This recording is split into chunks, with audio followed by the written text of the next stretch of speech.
시청자 여러분 안녕하십니까? 뉴스제이 시작합니다. 마포구가 현장 구청장실을 운영합니다. 대구시가 2023 대구 올해의 책 선포식을 열었습니다. 평창군이 광견병 발생 예방을 위해 야생동물 광견병 예방약을 살포합니다. 충북도가 스마트 특성화 기반 구축 사업 공모에 최종 선정됐습니다. 국토부가 2차 공공기관 이전 대상 기간이 500개를 넘을 것이라고 밝혔습니다. 마포구의 민원과 사업 현황 등을 확인하기 위해 실시하는 현장 소통 행정이죠. 현장 구청장실이 16번째 운영을 알렸는데요. 이번에는 난지 테마관광 숲길 조성공사 현장 및 상암동 민원 현장을 확인했습니다. 지난 10일 제16차 현장 구청장실이 운영했습니다.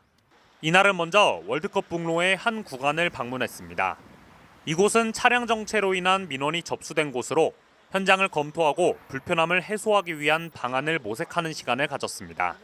다음으로는 하늘공원 메타 세콰이어 길로 이동해 난지 테마관광 숲길 조성공사 현장을 확인했습니다.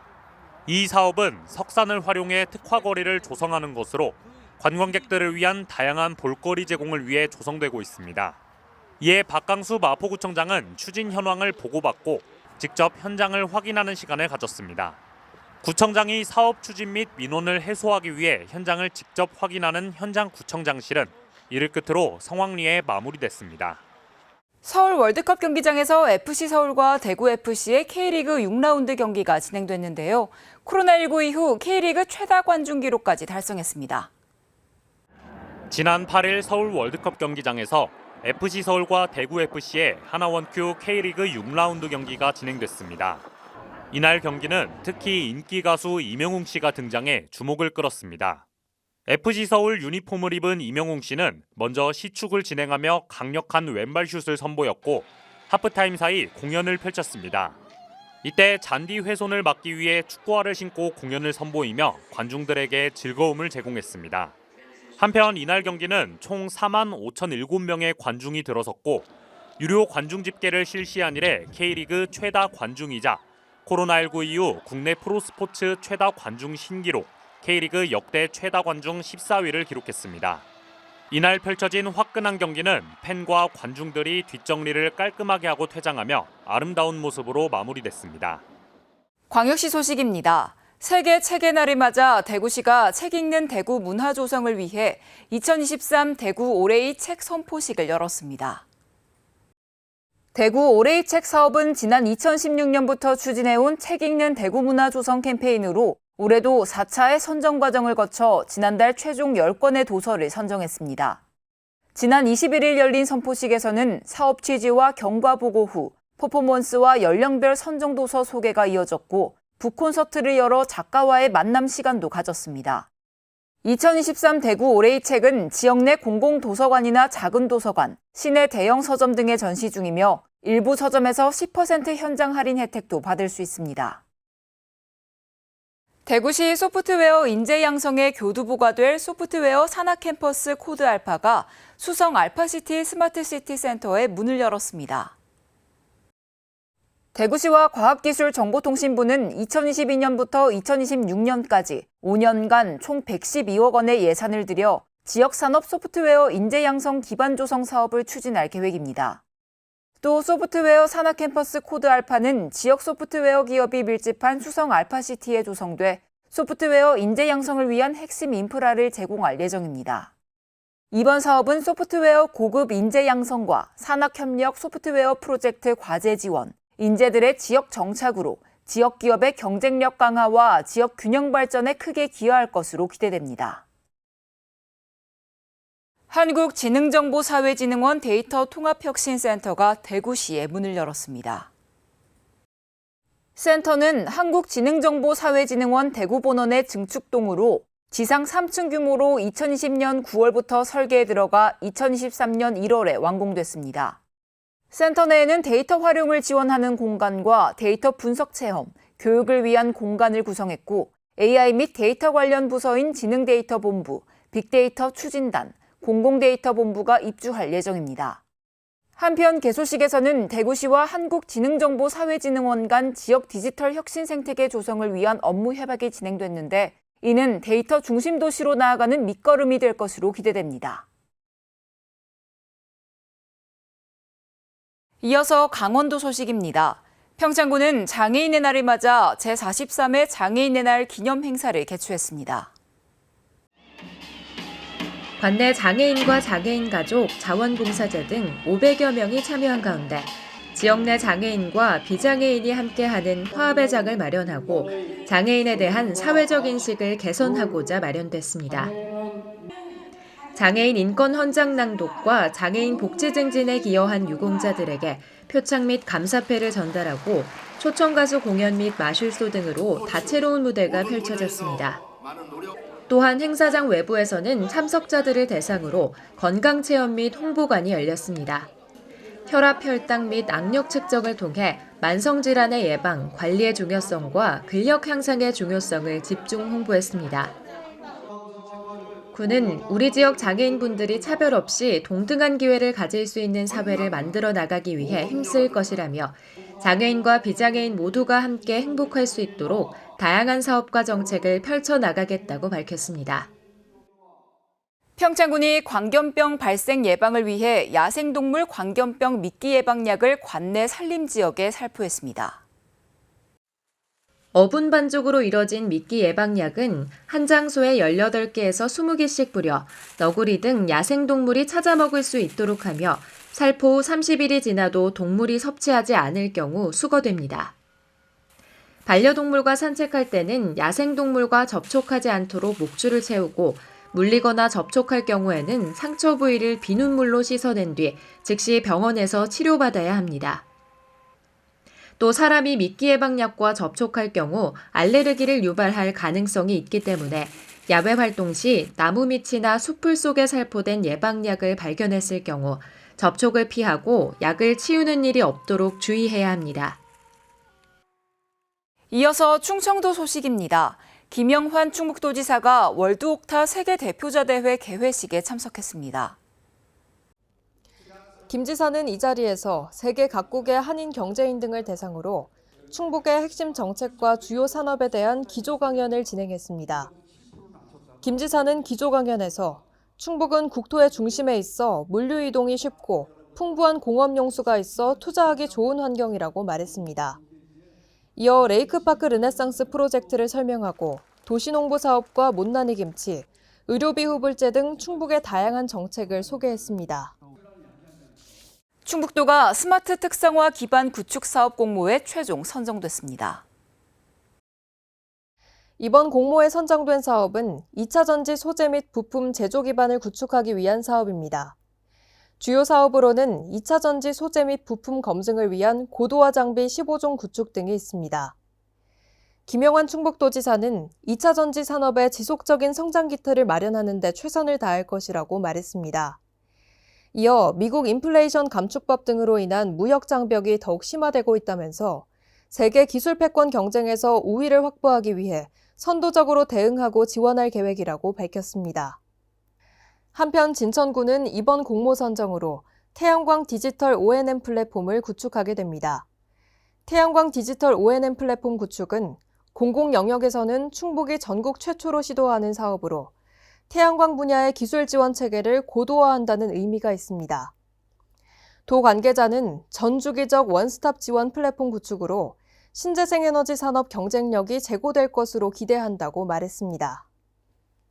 지자체 공간정보 우수사업 공모에 레이크파크 르네상스 구현을 위한 충북형 공간정보 구축 사업이 최종 선정됐습니다. 이번에 선정된 사업은 도내 호수 및 저수지와 연계한 주요 관광지에 대해 고품질 디지털 영상을 구축하는 사업입니다. 3차원 공간 모델링 등 실감나는 영상을 구축해 관광 콘텐츠 개발에 활용한다는 계획입니다. 또한 이번 사업은 현재 추진하고 있는 스마트 충북 공간정보 플랫폼 3단계 사업과 연계해 추진될 예정입니다. 포항시가 에코프로 한동대학교와 2차 전지 산업 경쟁력 강화와 인재 육성을 위한 산학관 협력 업무 협약을 체결했습니다. 11일 포항시는 에코프로, 한동대와 2차 전지 산업 경쟁력 강화와 인재 육성을 위한 산학관 협력 업무 협약을 체결했습니다. 협약을 통해 에코프로와 한동대는 2차 전지 맞춤형 계약학과 신설을 추진하고 산학 협력 공동기술 개발, 재직자 교육 프로그램 운영, 관련 인프라 공유 등에 상호 협력하기로 했습니다. 특히 한동대는 품질관리 연구인재 양성을 위해 교수진과 학생, 에코프로 연구 인력이 함께하는 공동 연구 프로젝트를 진행할 계획이며 에코프로는 연구 개발비를 지원해 2차 전지 전문 인력 양성 및 산업 생태계 발전에 큰 도움이 될 전망입니다. 포항시는 현장 운영 및 전문 연구의 투트랙 인력 양성 전략으로 지역 2차 전지 산업 생태계 맞춤형 인력 확보에 박차를 가하고 있는 가운데 향후 2차 전지 특화단지 지정에 따른 산업 수요 급증이 예상됨에 따라 기업, 대학 등과 긴밀히 협력해 충분한 규모의 인력 양성에 속도를 낸다는 방침입니다. 이어서 광주 전남 소식입니다. 가뭄이 계속되면서 영농철을 앞둔 농가들은 걱정이 이만저만이 아닌데요. 농어촌공사가 통수식을 열고 농업용수 공급을 본격화했습니다. 다행히 최근 내린 봄비로 벼농사는 모내기철까지 용수 공급에 차질을 빚지는 않을 전망입니다. 30년 가까이 농사를 지어온 나상필 씨는 메마른 밭을 볼 때면 속이 타들어갑니다. 가뭄 탓에 양파와 마늘 등 겨울 농사도 망친 마당에 2주 전 심은 옥수수도 사흘 안에 비가 오지 않으면 말라 죽을 상황이기 때문입니다. 사람이 물을 안 마시면 죽겠고요. 작물도 마찬가지입니다. 그러면은 다시 걷어서 어떤 작물을 다시 대체를 해야 됩니다. 그럼 그에 대한 손실액이 어마어마합니다.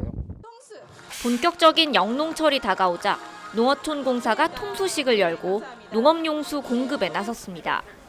최근 내린 봄비로 전남 지역 저수율이 60%까지 올라왔지만 여전히 평년 수준을 밑돌면서 올해 통수식은 예년보다 일주일가량 늦게 진행됐습니다. 저수율이 30-40% 수준에 머무르고 있는 4대호는 다음 달 모내기철이 돼야 농업용수 공급에 나설 예정입니다. 농어촌공사는 일단 모내기철까지는 안정적인 물 공급이 가능하다면서도 장마철 비가 충분히 오지 않을 경우 농업용수 공급에 차질이 생길 수 있다고 우려했습니다. 모내기가 시작되는 5월 말부터는 농업용수를 하천에서 용수에 직접 공급하고 배수로의 물을 제어하려고 하는 등 저수지의 저수량을 최대한 절감해서 수확기까지 안정적으로 농업용수가 공급되도록 최선의 노력을 다하겠습니다. 극심한 가뭄이 계속되면서 영농철 농업용수 관리의 중요성이 어느 때보다 커졌습니다. 국토부가 2차 공공기관 이전 대상 기간이 500개를 넘을 것이라고 밝혔습니다. 주무부처인 국토부가 규모를 언급한 것은 처음인데요. 올 하반기부터 논의가 속도를 낼 것으로 보이는데 관건은 내년 총선입니다. 윤석열 정부의 공공기관 이전 방향은 우선 지방 이전이 가능한 수도권 공공기관을 조사한 뒤 종합적으로 지방 이전을 추진하는 겁니다. 이런 가운데 주무부처인 국토교통부에서 처음으로 이전 대상 규모가 500곳 이상이라고 언급했습니다.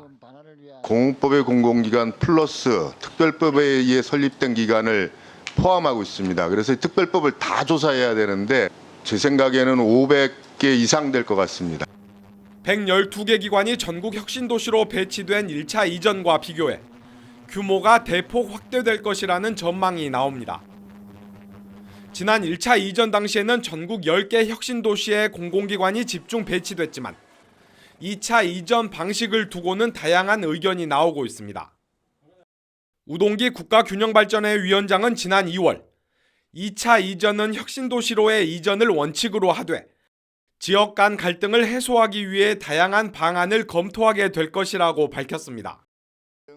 반면 지난해 7월 당시 권성동 국민의힘 대표 직무대행은 과거와 달리 지역별 집단 이주보다 기관별 분산 이전이 바람직하다고 제안했습니다. 그 공공기관이 들어간 지역은 좀 발전이 되고 인구가 증가하는데 거기가 또 블랙홀에 다른 지역에 있는 인구를 다 빨아들이고 있습니다. 네. 그래서 이렇게 집단으로 이주하는 것이 이전한 것이 맞는 것이냐. 오는 6, 7월 이전기관 선정 기준 등을 담은 국토부의 기본계획 용역이 나온 뒤 이전 기관과 방식 등이 결정될 것으로 예상됩니다. 다만 지난 정부처럼 내년 총선을 앞둔 상황에서 정부나 국회가 수도권 여론을 의식해 2차 이전을 속도감 있게 추진하기는 어려울 것이라는 분석도 나옵니다. 어린이 보호구역을 비롯한 광주 지역 교차로 5곳에 처음으로 우회전 신호등이 설치됐습니다. 최근 보행자 보호를 위한 도로교통법이 강화되면서 도입된 건데요. 우회전 신호등이 설치된 현장에서 교통법규가 얼마나 지켜지고 있는지 살펴보겠습니다. 광주 광산구의 한 교차로 우회전 신호등에 빨간불이 켜집니다. 동시에 보행자들이 길을 건너려 하자 대형 트럭이 신호를 무시한 채 그대로 횡단보도를 지나칩니다.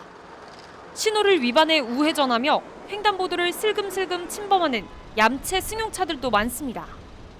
빨간불 켜졌을 때 진입하셔가지고 신호위반입니다. 단속이 이뤄진 지 겨우 30분 만에 무려 9대의 차량들이 우회전 신호를 위반했습니다. 신호를 못 봤어요. 신호가 있는지를 전혀 몰랐어요. 횡단보도에서 사고가 많이 나니까 항상 주시를 하고는 있는데. 지난 1월부터 우회전 시 일단 정지 의무화를 골자로 한 도로교통법이 강화됨에 따라 지난 14일 광주 지역에도 우회전 신호등이 처음 도입됐습니다. 신호등이 설치된 곳은 광주 서구 극락초등학교 교차로와 북구 중해공원 교차로 등 모두 5곳. 지난 1년 동안 3건 이상의 우회전 차량과 보행자 간 교통사고가 발생한 곳으로 이 중 한 곳은 어린이 보호구역입니다. 승용차엔 범칙금 6만 원과 벌점 15점, 4.5톤 이상 대형차엔 범칙금 7만 원과 벌점 15점을 부과합니다. 보행자의 안전한 보행 확보를 위해 우회전 차량에 의한 교통사고가 발생한 지역 등에 대해 우회전 신호를 설치, 시범 운영 중에 있습니다. 경찰은 앞으로 3개월간의 계도 기간이 지나면 본격 단속을 통해 신호등 확대 설치 여부를 결정할 방침입니다. 지렁이를 활용한 한 폐기물 처리 업체에서 발생하는 악취로 주민과 업체 사이 갈등이 1년 넘게 이어지고 있습니다. 주민들은 피해를 호소하며 단체 행동에 나섰습니다. 무안군 해제면 주민 10여 명이 무안군청 앞에 모여 악취를 호소합니다. 몇 명 되지도 않는 지역 사람들 못 살게 만드냔 말이에요. 주민들이 집단 행동에 나선 이유는 지난해 4월 가동을 시작한 지렁이 활용 폐기물 업체 때문입니다. 머리가 빠져요. 스트레스를 얼마나 받았는지. 잠도 잘 수 없고 밤에도 나니까. 나는 서리 없이 죽어가고 있구나. 저걸 들이마시고 있구나. 바로 그 앞이니까 저걸 서리 없이 들이마시고 있구나 하는 눈물이 나와서 내가 견딜 수가 없어. 냄새는 말할 수가 없어요. 머리 꼴찌가 아프고 막 비우 돌아불고 농가질 때 피해가 그래도 아무것도 안 줘요. 이 사업장에서는 하수 처리장 찌꺼기를 지렁이에게 사료로 먹여 사육하고 분변토를 생산하고 있는데 문제는 하수 처리장 찌꺼기입니다. 무안군은 지난해 9월 현장 조사를 통해 악취를 확인, 해당 업체에 악취 저감 시설을 설치하라는 행정 처분을 내렸습니다. 지난달에는 폐기물 재활용 등 공정 과정에서 미비점을 확인해 1개월 영업정지를 내렸고 폐기물 관리법 위반 혐의로 무안경찰서에도 고발하기로 했습니다. 최근에 이제 영업정지 1개월 벌칙 조항이 들어가면 경찰서 쪽으로 넘겨서 이제 경찰서가 또 자체적으로 수사를 해서 이제 올라가고 벌금이라든지. 하지만 업체 측은 억울하다는 입장입니다. 행정처분에 따라 악취 저감 시설을 설치하는 등 노력을 해오고 있는데 영업정지 처분까지는 과도하다는 주장입니다. 개선을 해라라고 해서 저는 개선을 다 했고 고가의 시스템을 장착을 해가지고요. 영업 정지는 말 그대로 저한테 부도나라는 것밖에. 악취 문제를 놓고 1년 넘도록 깊어져만 가는 폐기물 처리 업체와 주민들 사이 갈등. 무안군은 오는 26일 해당 업체에 대한 영업정지 처분을 예정대로 진행하기로 했습니다. 여수시 르네상스 시민운동 실천본부가 여수 문화홀에서 발대식을 갖고 본격적인 활동에 돌입합니다.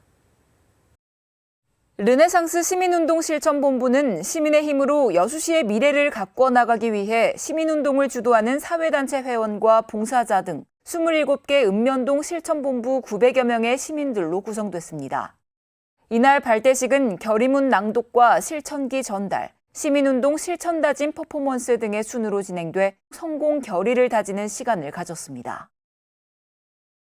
여수시가 마이스 관련 숙박시설 대표들과 마이스 행사 개최지 관련 간담회를 진행했습니다.